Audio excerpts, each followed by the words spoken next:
Audio Jungle. Audio Jungle. Have you ever seen coins on a tombstone?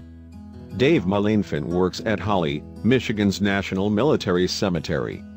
He has seen countless families mourn and grieve at the passing of a loved one. Many visitors to the cemetery leave American coins on the headstones of the deceased.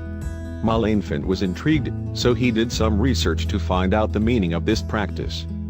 Leaving coins on gravestones is a way of honoring military members that have died and to show the family that someone had visited the gravesite.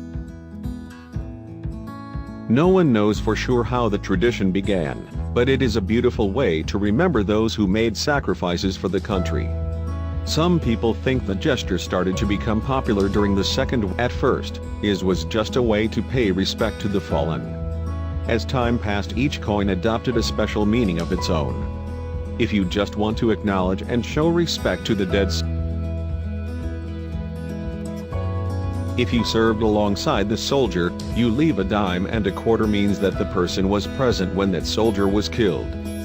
The United States Army does not have an official policy that recognizes this practice, but it is a common occurrence.